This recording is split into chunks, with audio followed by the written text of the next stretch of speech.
The era of King in Black is coming to an end. So what is next for Venom? What is the next evolution of the Venom character in Marvel Comics?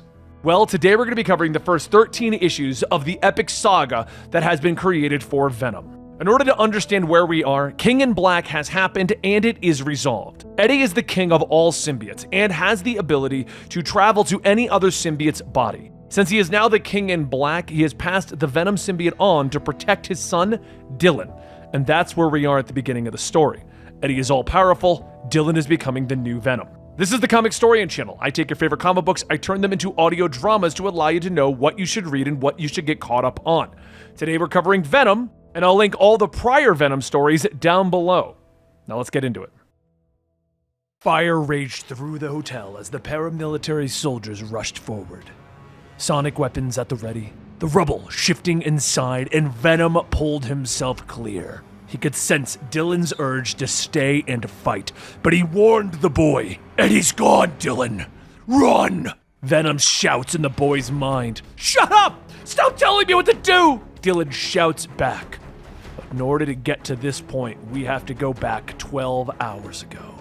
The blackness of space in front of us, with 4 symbiotes floating through the void, sent out on a mission by their new King in Black to help protect the galaxy. Eddie Brock trying his best to undo the devastation that Null has brought to the universe. As the symbiotes sense a distress call, Eddie uses his new abilities to transfer his mind into one of those symbiotes and take control. "Hey folks, nice night," Eddie says to his subjects, leading them into the vessel, aware that it seems like a simple pirate hijacking. But he's unaware that one of his symbiote's eyes are strange, glowing red as they stare at him. Inside, Eddie orders one of the symbiotes to check on the ship's lifeboats while he leads the others to the bridge. It's there that they discover the pirates ransacking the ship, and they quickly launch into action. "A stinking symbiote! Blasters to shock charge, boys! Light the beastie up!" The captain calls out. The pirates open fire, but Eddie quickly shifts around the energy blast, leaping down and kicking them in the head. But we go back to Earth.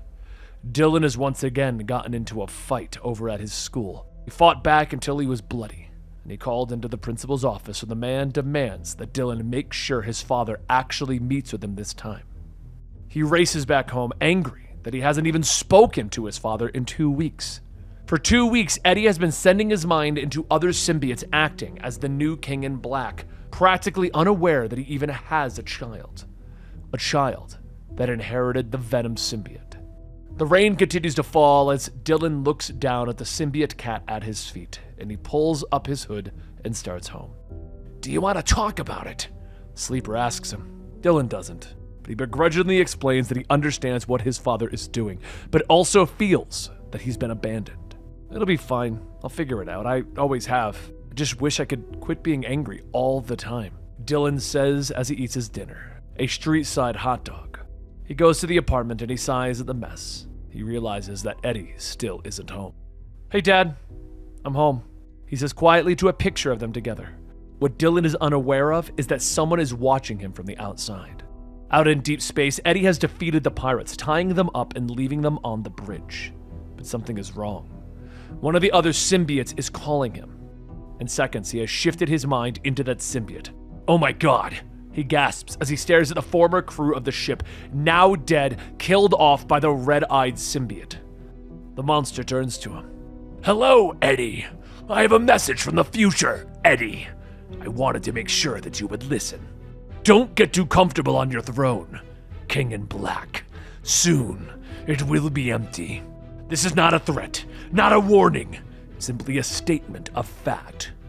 You will not know the day nor the hour. You will not see it coming, Eddie. But say your goodbyes. Talk to the people you love. Tell them to run, to hide. It won't make a difference," the monster says before disappearing into a cloud of dust. Eddie shakes his head, gathering up the symbiotes, quickly heading out of the ship and back into the blackness of space. Back over on Earth, Dylan awakens to Eddie banging on the door.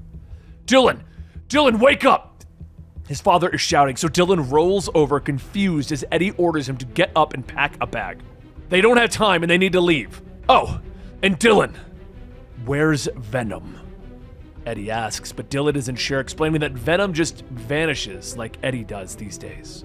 I'm gonna take a look around the house while you pack, Eddie says, walking out of the room, ignoring Dylan's small comments about how he's been away. Dylan gets up, angrily packing, upset that Eddie just shows up and starts to tell him what to do. At least he's taking you with him this time, Sleeper points out from the end of the bed. But Dylan stops his complaining as his phone begins to vibrate. He looks down, surprised to see the call is from Edward Brock. Hello? Dylan, listen, it's me. Don't say a word. Eddie says on the other side. Listen to my voice. It's me. I know he's in the house with you. You cannot leave with that Eddie. I don't have time to explain. Sneak out the window of the apartment and go to the old motel at the exit on Central. I'll be waiting for you in room 112. Dylan does as his father asks, slipping out of the house, moving quickly through the streets of New York, followed by his faithful symbiote cat, Sleeper, and a mysterious stranger. At the hotel, Eddie returns to his body, shaken by what he saw in space, and he rubs his head, unsure how long he's been gone this time. His mind continues to go over the words that the strange symbiote said, but he wonders if he could possibly see this future that it spoke of. He knows that he's linked to all of the symbiotes throughout time and space, so he closes his eyes and he tries to concentrate. But he feels himself falling through time and he begins to see things. A monstrous red symbiote, Kang the Conqueror, telling him that he cannot win, the military attacking him. But it's too much and his mind snaps back to his body as he sits up to find himself on the floor of his hotel room, darkness having already fallen around him. He reaches for his phone, quickly calling Dylan, but he gets Dylan's voicemail and leaves a message, pacing around the room, trying to explain to his son what is about to happen. He stops looking out the window, shocked to find Dylan getting off of a bus and walking towards the hotel. He rushes outside and Dylan sees him, but looks up in surprise as a military helicopter suddenly buzzes into view. Rockets begin to shoot out, blowing up the hotel and engulfing Eddie in flames. Dad! Dylan shouts, but someone grabs him from behind. Dylan struggles, looking up to see that it's the face of Venom. Now we get back to the present day. The soldiers are about to kick in the door, but it explodes outward and Venom rushes out, throwing them all aside as he leaps into the air, kicking at the tail of the helicopter, causing it to smash into them. The soldiers on the ground open fire as Venom tumbles back towards them, but the bullets do nothing as Venom leaps among them, throwing them aside. Meanwhile, Eddie's mind is now falling through time after he exploded, and he finally slams into something and pulls himself free. Black goo surrounds him as he takes form once more. Welcome, the voice calls out, and he looks up to see a strange alien guardian all around them. A symbiote form stands before him, his head molded into a crown and draped in robes. Don't try to talk. You've just reconstituted yourself from available matter. This is your first step in a long road, and I'll be there with you every step of the way. I'm Meredith, and I welcome you to the garden, the strange being tells him. Back over at the scene of the explosion, the soldiers are laying on the ground, the helicopter's in flames, and Venom looks around. He's gone, kid. Eddie Brock is nothing but dust and bones. There's no going back from here. Just you and me now, you understand? We are Venom. But that's when Dylan awakens from the nightmare. He looks around the train that he's on and sees Venom, who's hiding in the shadows. Why? Why did you come for me? Dylan asks the symbiote, demanding to know why it didn't save Eddie. I asked myself, what would Eddie Brock do? The trio are still on the move, heading out to California, hiking across the country, heading for Sacramento, where Eddie told Dylan to go to a diner and ask for Archer Lyle. He asks the waitress inside, but she's never heard of the name, so Dylan drinks his coffee as she walks away. His eyes wandering to the TV, where Senator Crane is talking about the symbiote menace in New York and how he's going to fix it. Sleeper nudges Dylan. We should leave this place. Too many eyes on us. We should keep moving. So Dylan heads outside, unaware that a redhead seems to be watching him. Meanwhile, over at the New Life Foundation, Carlton Drake is sitting with Senator Crane, explaining how the New Life Foundation will be at the forefront of stomping the symbiote threat and using them for the betterment of mankind. How's your progress in finding the damn thing? Crane asks, and Drake smiles, motioning to the monitors that show Dylan. I'm optimistic. Last time we encountered it, we managed to neutralize the human host. The symbiote is with a child now, an inexperienced innocent. I suspect it's only a matter of time. Back over in Sacramento, Dylan is wandering through the rain, unaware that a military team has been following him. Heads up, kid. It's picked up scents a few blocks back. They've managed to stick with us. I'd say we're being followed. The trio duck into a nearby alleyway with the military following them, launching smoke to try and flush the group out into the waiting tramp. He's in the box. Let's go, the team leader says. But black tendrils snake out of the smoke, grabbing his shoulders, knocking them to the ground, taking away their weapons. Venom rushes from the smoke, slashing through the soldiers and scattering them. He rushes across the street, but another team is there, hitting him with sonic weapons. The symbiote bellows in pain as it begins to slide off of Dylan. Venom, do something! Dylan shouts, and the symbiote roars, grabbing a car, flinging it at the soldiers, while Sleeper hits the rooftop team. Sorry, kid, I'm ending this. The team leader snaps as he rushes forward, preparing to hit Dylan with a taser, but he gets zapped from behind, falling to the ground, and the redhead rushes forward, kicking out and knocking the team leader out cold. I had him, Venom growls as he begins to pull himself together. She looks at him with a smile. Sure you did. I've been tailing you since the diner, and they've been tailing you since before that. You're Eddie Brock's kid, aren't you? I'm Archer Lyle. Come with me if you want to live. Venom pulls away from Dylan's face, allowing the weapon to see his shocked face. Back over at the headquarters of the Life Foundation, Drake walks through the labs with Mr. Carson, their head of security and capture. He explains to him that they know very little about the symbiotes. Everything that they think they know has changed and evolved over the years. But back over in an old abandoned building, Archer is explaining to Dylan how she knew his father when he was a reporter. Someone who would do anything for a story. Imagine my surprise when I got a message from him at our dead drop, and the first thing he said was, "In 6 days, I'm going to die." She explains that Eddie asked her to look into something called the Absent Throne. But Dylan explains how Eddie showed up at the house, gave him a phone call, and was at the motel. That something weird is going on.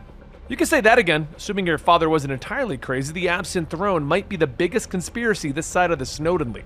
They're everywhere and nowhere. Every conspiracy theorist's wet dream. She explains as she points to another picture of a building. I found our best bet at digging deeper. A small research facility in Plymouth. I've cased the place before.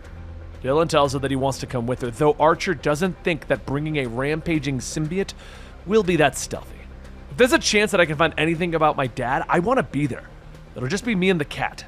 Archer looks at the animal in surprise. He goes everywhere with me. It'll be fine, I promise.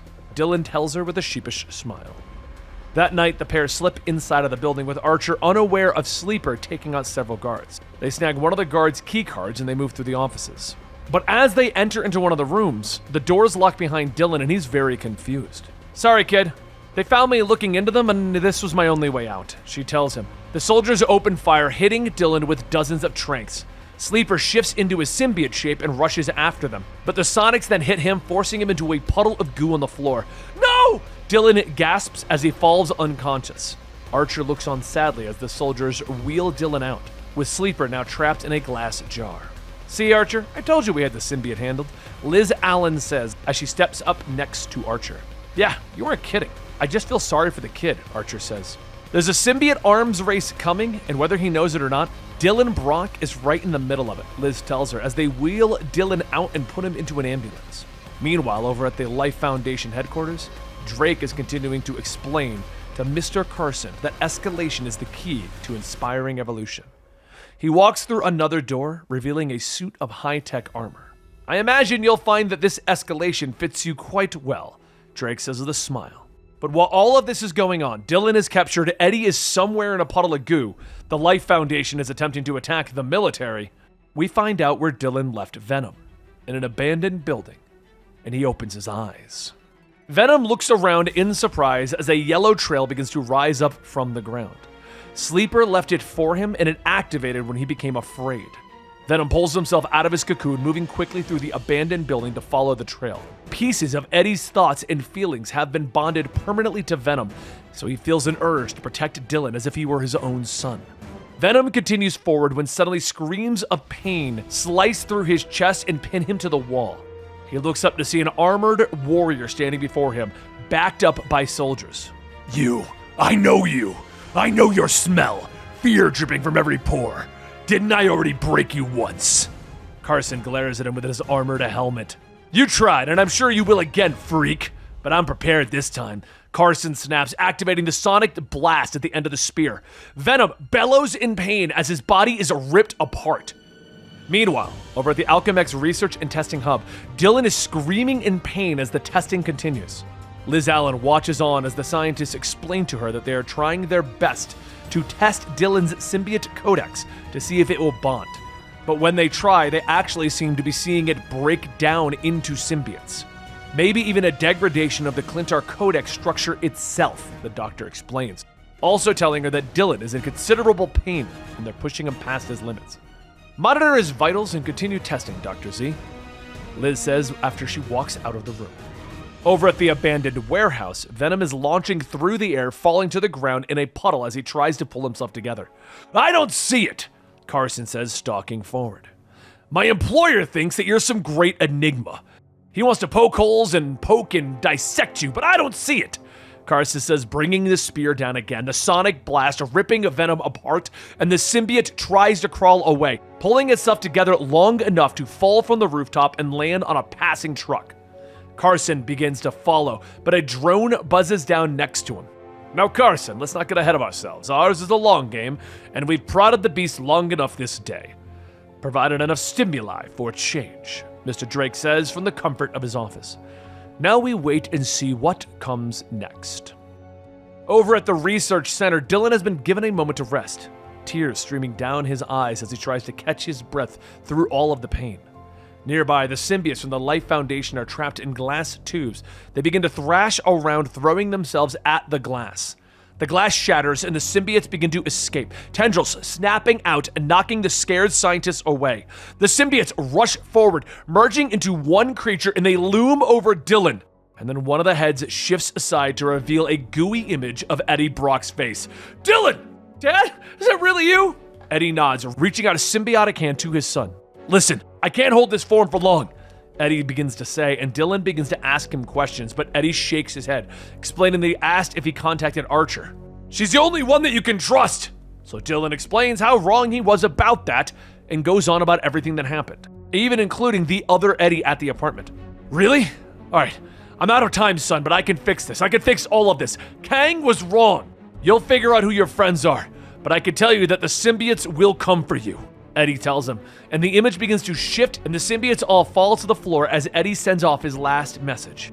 I know that symbiote better than it knows itself. In that blackness is a part of me that will never leave your side. Because we are Venom, Eddie says, and with those final words, the symbiotes fall into goo on the floor. Dylan doesn't hesitate long, making his way through the lab until he finds Sleeper. But before he can save his friend, the soldiers arrive in the room prepared to open fire. Dylan looks up to see a familiar black goo beginning to leak through the air vents. It drops onto his head, and he smiles at the soldiers as Venom's teeth swirl around his head. He roars in anger as Venom stands tall. But back in his office, Mr. Drake is now looking at Meredith, the being that was at the end of time where Eddie Brock is. And he tells him everything that has happened. I trust you, Meredith. Meredith almost smiles. Trust. That implies choice on your part and a chance on mine, Carlton. He turns back to the portal that he opened. You will continue to push the symbiote to its limits, and Liz Allen will continue to push the boy beyond his, and I will play my part, Meredith says. Before he steps through the portal, a new being shifts out of his body. A red goo hits the ground and transforms into a monstrous creature. Scare the boy a little for me, will you, Bedlam? Meredith asks before disappearing. With that, Meredith falls through the portal, going through space and time. He appears once more in the garden, where he walks forward and greets Eddie Brock as he first emerges from the pool of symbiotes. He offers his greeting to the garden, promising Eddie that he would be with him every step of the way. But Eddie couldn't know the utter contempt that Meredith looked upon him with. Eddie is shocked by the garden as Meredith explains to him that it is entirely made up of symbiotic matter. Notice the lack of voice in your head. The symbiotes at this far edge of history are dormant, deeply dreaming through the end times. And don't worry, there's nothing that can hurt you here, Meredith says with a smile. Begins to lead Eddie through the garden, and Eddie looks at his new friend, asking if he is Null. But Meredith merely laughs. No, my friend, I am not Null. I am a king in black. In fact, we all are. Meredith explains, introducing Eddie to the other residents of the garden, all former kings in black from throughout time. Eddie gets to know the other kings, and that's when the symbiote known as Bedlam comes crashing through the trees, grabbing one of the weaker members of the group, slamming him into the ground. Not on my watch, Eddie shouts as he moves to help the weak king known as Finnegan. Wild tries to stop him, but Meredith puts up his hand. Let him go, if he wants, it doesn't matter. Eddie leaps in and uppercuts Bedlam, but the monster grabs him by the arm and begins to chew on his symbiotic flesh. Go on, do it! Kill him, please! Finnegan shouts, but Bedlam drops Eddie and grabs a hold of Finnegan, leaping away with him. No, kill you! The monster shouts, and Eddie struggles to his feet, shocked that the person he was trying to save seemingly wanted him dead. Finnegan is very disturbed. He always approaches the new arrivals with the same babble, which angers Bedlam. I'm afraid it's just something that happens, Meredith tells him as he walks back over. He then begins to walk away, ordering Tyro to show Eddie the rest of the garden.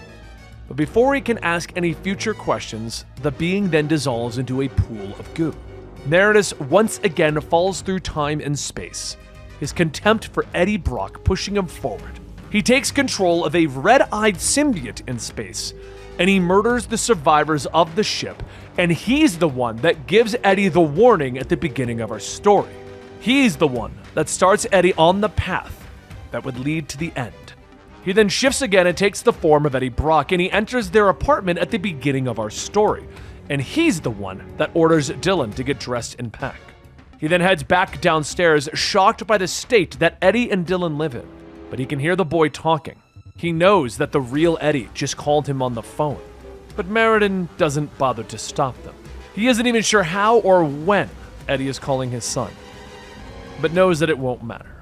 After he leaves Dylan alone, Meredith then takes his own form once again and realizes that it's all happening as he knew that he would. Dylan will bond with Venom, and that will set everything into motion. This will start the symbiote onto the path where he is waiting. When it arrives, I will greet it, and I will shed the name Meredith as I have so many times before. For on that day, we will be Venom. His head shifts to reveal Venom's jagged smile and long tongue.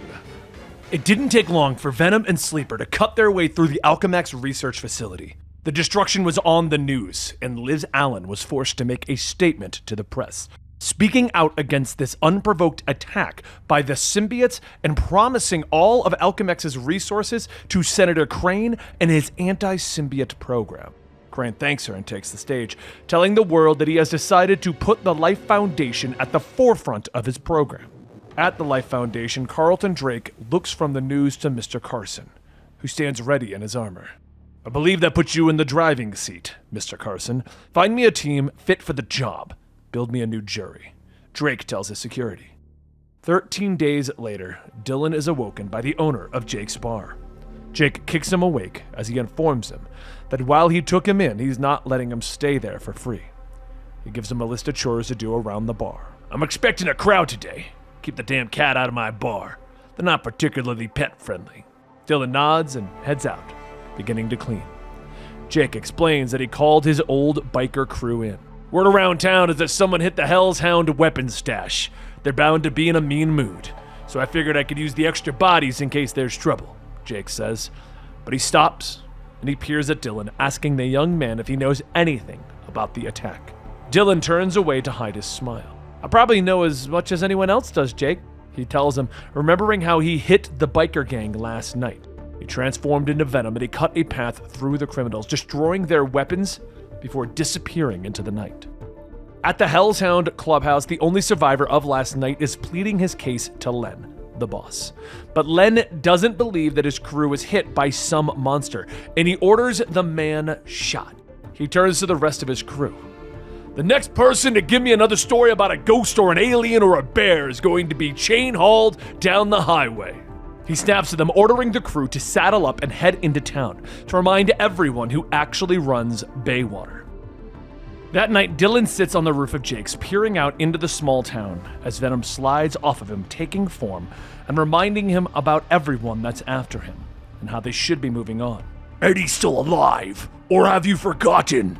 The symbiote asks, and Dylan explains that he hasn't forgotten, but this is where they are now. and I'm figuring out how to be Venom. But I want to do it my own way. Venom nods, his tongue swinging. He knows that Dylan wants to be a hero, but the conversation is cut short as Sleeper jumps next to them. Dylan, look, he says, and the pair look into bay water to see fires in the distance. We have to get down there. They need our help. Dylan reaches out for Venom. Do they? And he doesn't move. But Dylan reminds him what happened the last time they split up. Venom grumbles angrily before sliding back onto Dylan, and with a roar, they leap into the night. Because not far away, the creature known as Bedlam hears of the destruction in the town. Venom is moving through the city, ripping into the Hellhounds' biker gang as they commit their acts of destruction. He whirls around as one of the bikers fires a gun at him, and he turns and grabs the criminal, lifting him into the air, preparing to bite his head off. But Dylan screams in his mind for him to stop. Venom roars in anger, throwing the biker away. Roar! You don't do this because you're scared. Whiny little brat who thinks he wants to be Spider-Man. Look around you, boy. This is who we are. And if you keep holding back, one day it'll be us who are dead or dying. Venom snarls at Dylan, and the biker looks up, shocked to see the monster, shocked to see that the rumors were true. You're that kid that works with the old man, aren't you? So Len was right. It was Jake behind the hit. Fear fills Dylan's eyes as he realizes that the bikers are now going after Jake. Sleeper steps up next to him, telling Dylan that he is recognizing the smell of the Life Foundation soldiers at the edge of town. Venom shifts around as he's looking at Dylan. We must get out of here if you want to leave this place while it's still standing. Venom growls, but Dylan refuses to leave Jake in trouble. Sleeper nods and begins to pad off, telling Dylan that he'll slow down the Life Foundation and meet up with them later. But back over at Jake's bar, Jake is stepping up with his old biker crew, but he doesn't want anyone hurt needlessly. He offers to fight Len one-on-one. If he wins, the Hellhounds have to leave his bar and everyone alone. Len agrees, and the two bikers begin to square off. Dylan, meanwhile, is leaping across the town, trying to get the Jakes as quickly as possible. And they pause for a moment as Venom senses danger. Bedlam leaps out of the sky, slamming into them, taking out the building around them. He tosses them across the city, leaping after them, slamming them into more buildings. Pathetic! Squishy! You must be Venom! The symbiote monster growls, but Venom manages to get to his feet and uppercut the monster away. Enough! He bellows in rage, rushing forward, continuing his attack, hitting the monster again and again. You all never learned. This never goes well, no matter how much juiced up Life Foundation goop they put into you! Bedlam gets back on his feet, smiling at Venom and Dylan. Life Foundation, you have no idea what I am, do you? Venom snarls, grabbing a hold of a nearby chain. I know exactly what you are! Dead meat!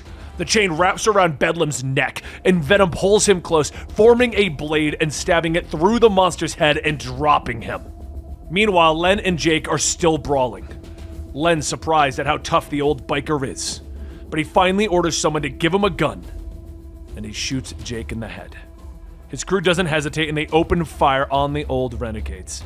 Dylan arrives to this gang warfare too late, finding everyone dead and the bar on fire. No! Jake! He yells, but Bedlam is suddenly behind him, slamming him into the concrete, his tendrils wrapping around Venom, pinning him to the ground. Did you think you killed me? Did you think I'm soft and squishy in the middle like you? What are you? Dylan demands, and Bedlam laughs as he slides a blade through Venom and into Dylan. Pain makes you stronger, doesn't it? Survive and come back to us, he whispers. But the symbiote slides away from Bedlam's head to reveal the face of the wielder beneath. Look upon my face, boy, and no pain, Bedlam hisses, as Dylan's eyes widen in surprise at who is actually staring Bedlam. Meanwhile, we cut back to Eddie sitting in meditation in the garden. The other Kings in Black have left him alone, and he hasn't seen Meredith for some time.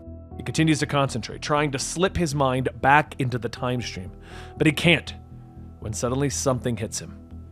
He feels Dylan in pain. His reaction is immediate, and he suddenly finds himself falling, his mind wandering once more. He drops into another body, a powerful symbiote. Mind link detected. War symbiote command protocol activated. Switching from deck duty. Ceding control to pilot. We are at war, the symbiote drone shouts. Eddie takes control, finding himself on a spaceship. He looks out of the viewports and he sees a massive battle taking place outside. Where the hell did I jump to? And when? He thinks to himself, but the drone doesn't hesitate. Pilot mind, query acknowledged. Current Earth cycle is 60134. The drone tells him, explaining that he is on the flagship Nathaniel at the service of the Conqueror. The doors behind him slide open to reveal alien soldiers, all aiming their blasters at him. Unauthorized pilot! Surrender your symbiote now or face immediate discorporation! The soldiers order him, but Eddie doesn't hesitate, leaping into their midst, using the blaster cannons that morph out of his hands. The drone is confused why they are fighting the Conqueror's forces. Is that going to be a problem? Eddie asks the drone as they continue to leap and fire, and he throws a punch that launches a soldier across the deck. Processing, query. Calculated combat odds. 3 battalions of the ship's guards versus a unit. No problem, the drone tells him. Moments later, the soldiers are defeated and the pair stalk through the ship. Eddie finding another door, and he questions whether the symbiote can open it. The door is open automatically, revealing Kang the Conqueror standing before him, the Time Warrior staring at him for a moment. Curious. The Warstar class is a stickler for protocol. You really shouldn't be able to pilot one without authorization. But then, you always did have a way with a symbiote, Edward. You know who I am? Eddie asks as Kang motions him forward, smiling. I've known you for years, across eons. 10,000 years ago, we stood on a bridge much like this one. Kang explains, and I once offered you the galaxy. Did I tell you where to shove it? We made a good team for a while, or we will. This is our first meeting then, for you. They leap into combat against each other. What a strange first meeting this will be. Kang slashes at Eddie with his energy blade, but the king barely avoids. He fires a blast at Kang and then a burst of fire, but Kang easily dodges and freezes the fire in time. You've engaged in a battle you have no understanding of, Edward, while waging a war that you comprehend even less. I promise you, all I'm trying to do is help you. As they go back and forth, with Eddie even pulling out a blade, Kang knocks that blade away. If it makes you feel better, old friend, you never could have hurt me. Kang tells him as he slices his blade through Eddie's body. Eddie stumbles for a moment as something washes over him. He doesn't feel the pull of time anymore. What you copied from me wasn't a weapon. I used the time sword to pin your corporeal form to this moment right now. It'll last long enough. You can relax a little. Kang tells him as he turns away and walks out of the room. Eddie's staring after him. You knew I was having time problems? How much do you know about me, Kang? Kang looks over his shoulder, explaining that Eddie, at some point in time, has told him everything. And very soon, Eddie will be able to move freely through the time stream. We can start your training whenever you'd like. Kang offers him, but Eddie finally nods. All right, for now. They move through the ship, passing through a hidden wall and into a hidden sanctuary. Well, a voice calls to him from the shadows, and Kang explains that Eddie is suspicious of his motives. But he hasn't guessed that I'm baiting someone else's trap. Kang says as he pours himself a drink and sips. Who else could predict that he'd even be here at this utterly random point in time? Who could possibly plan for that? Marinus turns away from the viewport and smiles. Who indeed? It was later that Kang stood on his bridge, explaining to Eddie that he would be unable to change the course of history using his current abilities, but he could merely nudge things in the direction that they were already supposed to go. And that itself is limited by the imagination of his human way of thinking, though his mind can inhabit any symbiote throughout time. Do you understand, Edward? I saw something when I became unstuck in time. Some kind of vast conspiracy. They're hunting my son, the absent throne. I couldn't keep it in my mind when I got back, but I know that he's in danger. Kang nods. Did you warn him? Eddie explains that he left a rambling message as his mind was unmoored. The only useful thing that I said was to find Archer Lyle, an old contact from when I was a reporter. I don't know why I thought of her. You thought of her because you were going to think of her. A blaster forms in Kang's hand and he offers to test Eddie's defenses while explaining the structure of time. As their training begins, Kang explains that it will take years of training before Eddie will be able to change that which has already been established in time. That he can simply further the routes that have already been mapped. Small guiding actions. I'm not going to think small when it comes to the safety of my son. For Dylan, I'm going to fight. And Kang nods. To go to war with time itself, against the flow of events. I tell you this as your oldest friend, Edward. You cannot win. Eddie refuses to believe that, turning away from Kang, and he bids him farewell, his mind drifting once more into the time stream and the symbiote dissolving into the floor. But in seconds, it becomes whole once more, and Meredith appears before Kang. "Well?" he asks, and Kang smiles, informing the King in Black that he gave Eddie just enough information for him to be dangerous to himself. "I can do no more, even for you." And Meredith merely nods. "It's enough, more than enough. The little rat has entered his maze, and he will find me at the end of it." So Eddie's mind continues to drift through time and space. He decided that he needed to act fast. He had told Dylan to find Archer Lyle, so he needed to warn her.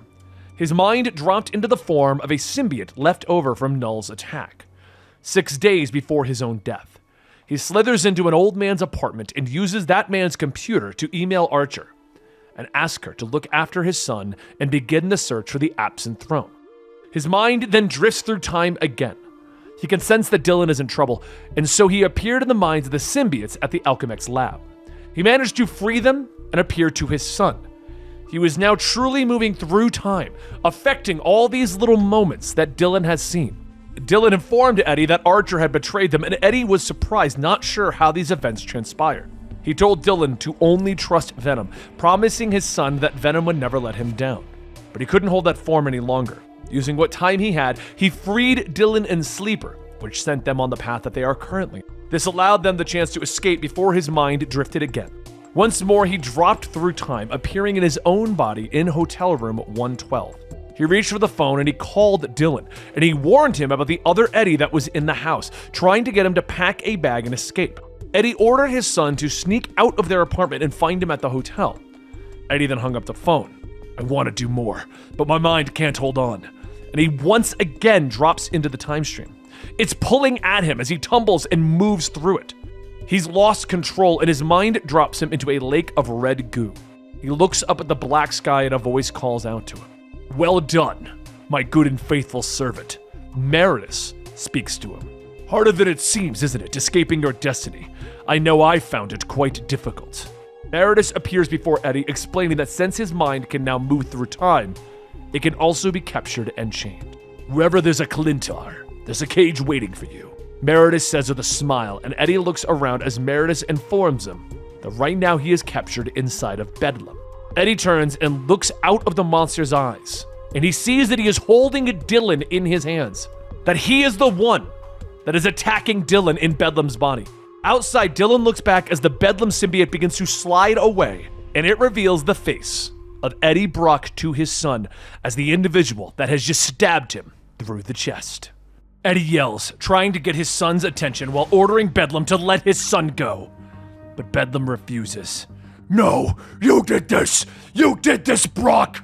Bedlam shouts before he takes form in their mind and bites down on Eddie. It doesn't hurt, but Eddie continues to plead with the symbiote. "Here, weak, still weak," Bedlam shouts, and in the real world he throws the wounded Dylan away as Venom pulls away from the young boy's body, slinking off. Eddie then begins to fall through the time stream, his mind fragile and broken. He can feel something pulling at him, but his mind can't hold on to it. "Dylan!" He screams in a panic as he forms once more in the garden. He looks down and he realizes that he has now taken the form of Finnegan. From the shoreline, Meredith smiles at him. "Now the masks are off, Eddie Brock, and we see each other for what we truly are. You pathetic creature." Eddie crawls out of the pool of goo. "Why are you doing this?" "Because I did this. Because I saw myself doing this many times, and now I understand why. It's important that you be broken as completely as possible, as quickly as possible. Just as I was," Meredith explains. But Eddie doesn't understand. Bedlam is Eddie Brock, not some clone. Not the Eddie Brock of another reality. He's the Eddie Brock to come. The one that you will become. It really is the truth, Eddie. You're going to kill your son, because I tell you to. Eddie lashes out with his tendrils, but Meredith easily slaps them away, reminding Eddie that he is made from the mindless symbiotes that make up the garden. Symbiotes whose minds Meredith has already eaten. as he shows Eddie the garden for what it truly is, a cage with 7 paths for the minds of Eddie Brock. Bedlam is Eddie Brock when the knowledge of these events drive him into an uncontrollable rage. Wild is Eddie Brock after the anger has passed and he's trying to hide behind jokes. Eventually he'll take the form of Tyro, which is Eddie Brock when he begins to learn the ways to become Meridus from Meridus himself. Because I am the road that encircles your worlds. You cannot escape me. You will become me. Meridus is Eddie Brock. The path always leads here. It's your evolution. He drops Eddie to the ground, and Eddie's mind is reeling, beginning to move through the forest until he arrives at the scene of the first time that he appeared in the garden. He knows that he must warn himself, and he rushes out as Finnegan, trying to speak to the younger Eddie Brock. But Bedlam attacks. The angry Eddie hates his weaker self. Past Eddie tries to help, and Finnegan Eddie suddenly believes that if Bedlam kills Eddie, it will prevent all of this. Go on! Do it! Kill him, please! Finnegan/Eddie shouts as he watches Bedlam fight his past self, remembering that he heard these words before, and he questioned why Finnegan wanted to kill him after he tried to save him. Bedlam grabs a hold of Finnegan and jumps away. Kill you! Kill you! Bedlam growls, and as they land, Bedlam begins to rip into him. Please just do it! Finnegan Eddie whispers, but Meridus interrupts them. Actually, Bedlam, I have a little job for you. In the past, I'm talking with a man named Carson Witch. You can jump back and grow in my symbiote flesh, and then attack the boy. Give him a little scare, a little knife in his heart. Meridus says with a smile, and Bedlam roars, trying to attack Meridus. But the older Brock seems unfazed. He reminds Bedlam that it is possible that this will make Dylan stronger, that it might allow them to beat Meridus and win the game. Either you kill him and free the boy, or your other form will know what is coming, or the child becomes stronger. Maybe strong enough to beat me. You want me to lose, don't you, Bedlam? Bedlam roars, leaning in. Want you dead. Hate you so much. Meridus nods. Of course, but who do you hate more? Even if this doesn't end up hurting me, think of how much it'll hurt him. He motions to Finnegan Eddie. Bedlam looks at Finnegan Eddie and smiles, disappearing into a puddle of goo. Meridus turns back to Eddie and reminds him that there is no way to escape the events that have led here. There is simply no escape, not until you're me. But as Eddie crawls away, he realizes something. Meridus shows him the garden, and he said that there were 7 paths, which Eddie realizes means that there's something out there. Something beyond Meridus. There's a 7th Venom, he thinks to himself. We now go to the present day again. At the Life Foundation, Mr. Carson telling his boss how he found Dylan's body. The pair stare through the window as the doctors work. But while Dylan's body is being kept alive by machines, his mind is showing no activity. And the symbiont? Witch asks, as he turns back to Carson. But the head of security shakes his head, explaining that they've locked down the whole town and they still haven't found Venom. Helicopters begin to buzz overhead, but Venom begins to slink into the darkness of the sewers. His body is weak as he tries to hold his form. Witch shakes his head, glaring at Carson. So what you're telling me, Mr. Carson, is that you've got the boy, but he's a mindless husk, and you have no idea where the symbiote might be. My patience with incompetence is wearing thin. He then orders Carson to hunt the symbiote down before it can heal itself. Meanwhile, Venom is continuing to stumble until he finally hits the ground. He groans as he clutches at his chest. He doesn't know what else to do. He was too weak to heal Dylan, so he did the only thing that he could think of, and he took a piece of Dylan's mind, his soul, pulling it into Venom.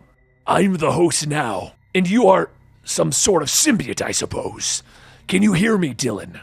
Dylan looks around at the strange landscape inside of Venom that he finds himself. Jagged black rocks pointing towards the dark sky, and he sees a black crystal floating in the air, held down by black chains. He begins to move as he sees strange venom-like creatures coming towards him. They attack, and he manages to fight them off, his limbs shifting to take the forms of knives. Much like he did when he bonded with Venom, he continues to fight, but the symbiotes threaten to overwhelm him. Suddenly, a cloaked figure appears and the monsters swarm away, fearful of the newcomer. What are those things? Dylan asks as the cloaked figure helps him to his feet. Impulses, desires of rage and violence, fragments of hunger littered throughout this place. Dylan asks him who he is, and the stranger introduces himself as the Keeper. Meanwhile, over in the real world, Sleeper is moving through the city, heading inside an abandoned building. He stops for a moment before continuing forward. I know that you're here. The average adult produces somewhere between 5 to 7 pheromones at any given time, Sleeper says as he rounds a corner to find Archer Lyle pointing a pistol at him. Given how our last meeting went, forgive me for thinking that you might not be here for a cordial conversation. Sleeper explains to her that Dylan has been taken by the Life Foundation, that he needs her help to get the boy back. I just need you to run interference when the time comes. I planned for this and left a piece of myself and a suitable host, a sleeper agent, if you will, the symbiote cat tells her. Nearby, the man known as Hank Hensley is chatting up a woman at a bar, but he suddenly becomes dizzy and stands up, stumbling out of the door. Outside, the piece of Sleeper takes control, wrapping around him, transforming him into the sleeper agent. Meanwhile, in the Venom world inside of Venom, the Keeper is looking at Dylan. There isn't much time, he says, removing his hood, showing Dylan his face. His eyes widen as he looks at the face of his own father, Eddie Brock. But the Keeper explains that he is only a manifestation of Eddie Brock's memory that is trapped within the Venom symbiote. Somewhere out there, Dylan, your body is dying. We need to get you back to it. And there's only one way out of here, Eddie says as he points to the vast crystal above both of their heads. What's in there? Dylan asks. Venom, Eddie tells him, but Eddie tells him that to escape, he must understand the truth. He pulls aside his cloak to reveal Venom's body, and the symbiote wraps around him. Eddie tells his son that Dylan's mind shouldn't be able to live within Dylan. I am the Keeper, Dylan Brock. From the beginning, I have stood guard in front of his cage to keep the monster contained within. But I am also the Keeper of Eddie Brock's secrets. I've been waiting for the day that I can tell you the truth about what you are, the Keeper says as he roars as he stands before Dylan. You must leave this place, Dylan. But to get to him, up there, you must first go through me. Venom lunges at Dylan, who quickly dodges out of the way. Dad, stop! I don't want to do this! I don't want to fight you! Dylan shouts, but Venom twists, uppercutting him away, the symbiote pulling away to reveal his face once more. I won't stop!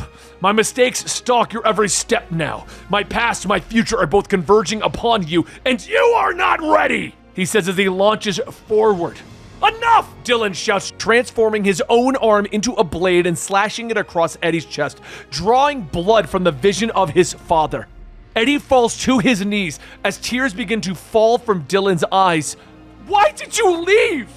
Eddie pulls his son's arm blade forward, stabbing himself through the chest. And he looks at Dylan. I am only a memory of your father. I don't know the answer, but I can tell you this. Sometimes the only answers you get are the ones that you figure out yourself. Maybe Eddie Brock leaving had nothing to do with you. Maybe Eddie's the fool who needs saving, son. This vision of Eddie gasps as he falls, turning into a puddle of goo. The symbiote crawls up Dylan's arm, bonding with him, transforming him back into Venom with a red symbol on his chest. Dylan roars as Venom, rushing forward, leaping up the chain and quickly climbing it. Back in the real world, the Life Foundation is moving Dylan, but the gas grenades drop into the group, smoking them out. Carson orders his men to fire as Sleeper rushes forward. The soldiers step forward with the flamethrowers, but Sleeper drops cryo grenades that stop the flames. Flamethrowers! After all this time, please. Get the boy out! I'll handle the Sleeper, Carson calls to his men, rushing forward with his spear, trying to stab the symbiote, but Sleeper easily dodges the attacks. Come on! I laughed off your flamethrowers and you bring a spear? You don't get it, Sleeper tells him as Carson is trying a sonic attack, but it also doesn't affect Sleeper. If I synthesize air-filled non-Newton fluid around my body, that kinda tickles, the symbiote tells him, pulling the spear out of Carson's hand, kicking him in the chest, reminding the soldier that symbiotes are much more powerful when bonded with a host. He grabs the spear in both hands, snapping it in half. He throws Carson to the ground and then turns to him. I'm also able to create copies of myself. Carson looks in surprise as the symbiote dissolves into a pile of goo, and he looks over his shoulder at the helicopter, where the real Sleeper has stopped his soldiers and is boarding the helicopter. I've got Dylan! Let's get this bird into the air! Sleeper shouts, and Archer nods from behind the controls as she takes the helicopter into the air. All right, so far so good. Where to next, Sleeper? Back to Baywater. We have to find Venom. Back over in the Venom world, Dylan has entered the strange crystal prison, and a voice calls out to him. Dylan Brock, keeper at the gates. Dylan turns around looking for the voice. You murdered my past, and now you enter my cage. What lies at the heart? Do you know? The voice asks, and Dylan stops calling out, demanding to know the truth. The truth is a mirror!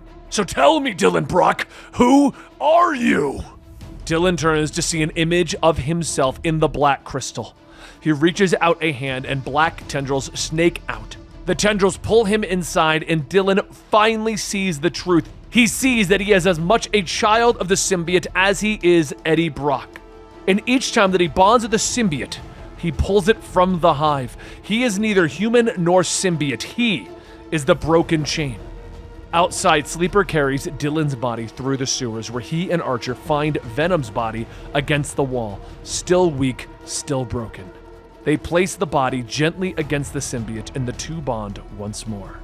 Inside of Venom world, the cage shatters completely, light sparks, and Archer is forced to shield her eyes as Dylan stands, no longer as Venom, but something else, something that looks eerily like Null. I am the key, a codex, Dylan says.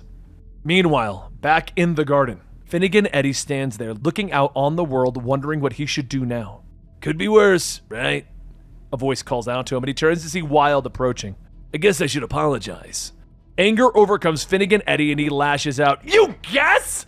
Finnegan shouts. Wild tries to argue, pointing out that he was once Finnegan, but anger overcame him, and he transformed into Bedlam.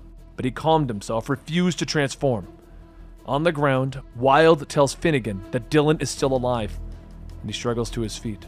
I, as Bedlam, saw him alive after he got stabbed, but before I did the stabbing, because time is not linear. Eddie, it's not for us. So I already knew Dylan would get better when I did it. Finnegan asks what else happens in Meredith's plan, but Wild doesn't know. Just that he knows that one day he'll become Tyro and begin to learn from his future self. Right, and then Tyro becomes Meredith. I got the speech. I'm guessing that's why you've trapped me in the garden, to ensure your past as well. Finnegan begins to state, but Wild interrupts him, pointing out that they aren't trapped. Eddie gets hope, demanding to know what to do, but Wild reminds him that they are all there because they are all there. He reminds him that he is the king in black, and he can send his mind anywhere. You can send your mind in any direction in space, moron. Why are you only going forward and backward? Eddie suddenly dissolves as his mind slips once more, and after he's left, Wild stares at him for a moment. There he goes. Should have kept my stupid mouth shut. Only I couldn't, could I? This is always going to be how it went. His mind begins to ponder, and then he suddenly transforms into Tyro. Maybe there's no funny side at all. Maybe there's only the winning side, he says as he walks off to find Meredith and learn. But Eddie's mind has already shifted, dropping into the strange world that he soon realizes is Limbo. After taking control of a sliver of symbiote, he kills the giants that have him, and he escapes, sprouting wings and flying over the landscape below. The flaming arrows reach out for him, but he flies around them, looking down to see several demons guarding a carriage below. More arrows fly, and Eddie creates a shield to block them. He roars with anger, flying down at them, the smaller demons scattering as Eddie lands. Two large ogres rush forward to fight him. One swings a massive fist, but Eddie twists and swirls, wrapping his symbiote around the ogre's body, taking control of it and turning it on the other one, knocking them both out. He turns back to the carriage and the rest of the smaller demons. What about it, Madam Chairwoman? Sounds like you're in charge of these goons. Still want a piece of me? The door opens up and Madeline Pryor, the Goblin Queen, steps out. I really should get to know you better. I am the Goblin Queen of Limbo, and I think you might have something in common with a friend of mine. I think we can all help each other. And that is the conclusion of the first 13 issues of Venom. We've gotten the realization that Eddie is lost in time and becoming his own worst enemy, while Dylan is finding what the next phase of Venom itself is with Codex. Now that ending there, it actually crosses over into the Dark Web event, which is going on right now in comic books. If you subscribe to the channel, by the end of January, Dark Web's going to be wrapping up, and we're going to be bringing it to you here so you see what happens to Venom and what happens to Spider-Man, because we've been covering that story as well. Anyway, please consider liking, subscribing, hitting that notification bell, and I will see you guys next time right here at the Comicstorian channel.